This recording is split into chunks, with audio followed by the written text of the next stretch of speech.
Evening guys, okay, just before lockdown hits again, we've been looking at different aspects of, we're actually looking at knives in general and dagger fights. There's a section of Silver talks about daggers, and it's a section I've not seen really talked about much at all. So we thought we'd experiment with it, we'll have a few goes in it, and I'm going to throw this out there and see what people think, get ideas. So the section is right at the end of brief instructions. It's called Of the Single Dagger Fight Against the Life Weapon. There's only 5 instructions, it's quite short. I'll put the word number below. So we'll start with the first section, and it starts with, first know that to this weapon there belongs no wards or grips. Now, what does that mean? Does it mean none at all? Pretty much, yeah. So, we have knives. We think what he's saying there is, there's no wards, we're not true gardens, we're not forehand, there's nothing special about this, you're holding a knife and you'll use it as and when you actually can. So what he's saying is don't worry about forehand ward, open ward or anything like that. That's not in this game.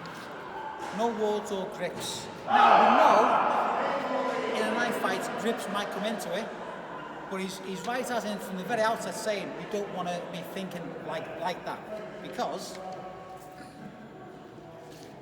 if I'm in a knife fight, if I'm going for grips, I've got no fighting chance at all, okay? And I'm not using this. I might even try and sort of, if I've got a knife and he's got a knife, I'm not going to try and grab him, I'm going to try and stab him. Because that's what it's got to. Okay, what's the context of this? It's not he's jumping me in the middle of the night and stabs me behind the back, okay? There's obviously something happens where, he tried it, didn't he? There's something happened where 2 people have drawn knives, probably not talking barroom brawl, street arguments, arguing between friends, whatever. But 2 people have drawn knives, what can we do? So first thing, no wards or grips. What he's saying is don't worry about that stuff, that comes later, okay? Next, but against such a one as is foolhardy and will suffer himself to have a full stab in the face or body, or hazard the giving of another, then against him you may use your left hand in throwing him aside, or strike up his heels after you have stabbed him. What he's saying is, no wards or grips, until something has happened, then you might be able to grip, sweep the leg, whatever. Okay? What he's saying is, deal with the knife first, then things may follow, because he goes on. In this dagger fight, you must use continual motion. So shall he not be able to put you to the close or grip. So it's a grip comes in immediately. Because your continual motion disappoints him off his true place, and the more fierce he is running in, the sooner he gains you the place, whereby he is wounded, and you not. Anything that rather endangered, but basically he wounded and not. So what does he mean by that? Okay. He's just mentioned no closes or grips until something happens. What he's saying is we move, okay? I'm not going to stand still, because if I stand still, I'll become static and he's going to hit me. We'll move, okay? We'll constantly move. I'm just moving in, I'm going to move away. That's the point being, the more aggressive he is, the easier it is for me to do something against him. And again, and I'm being nice, I'm not hitting him. That's a simple one. But the point being, the more aggressive he is, as long as I'm keeping distance and I'm moving, the easier it is for me to hit him.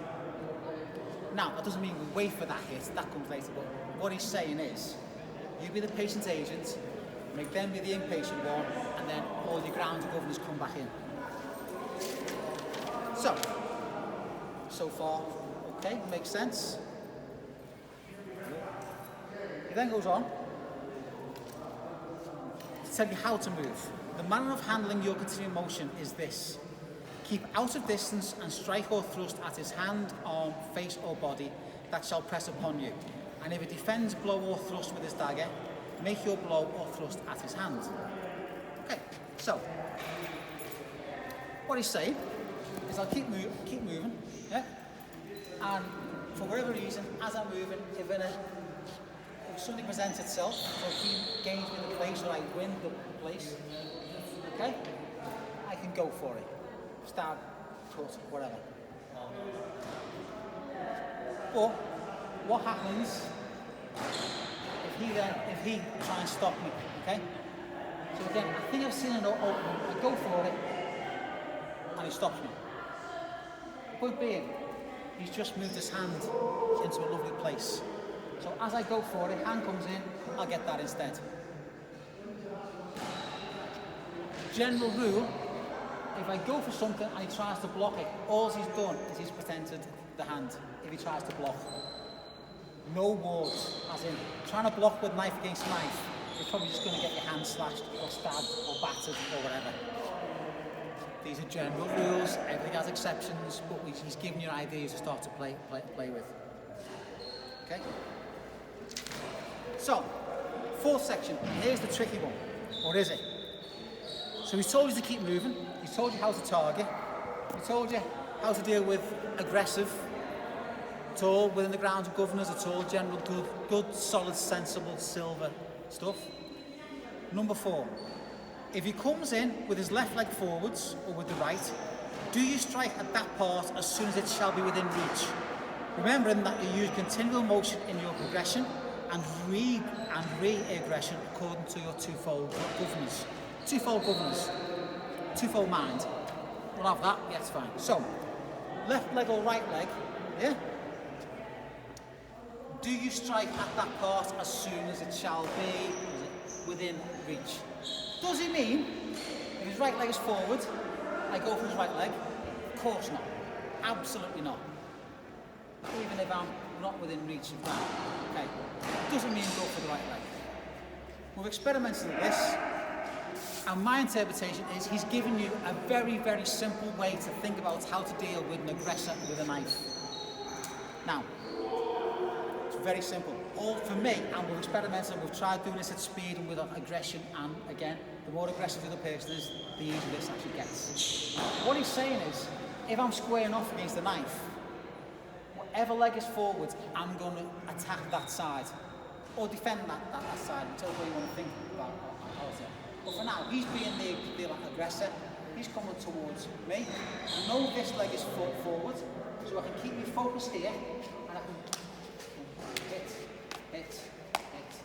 And as soon as he swaps, go for that. And this comes in, I go for that one again. The point being, all I'm looking at as a general rule of thumb, whichever side is forward is the side I will concentrate on. And attack it, defend it, hit it, whatever. But it gives you a very, very simple thought process. The thought process is, I'm going to deal with this side.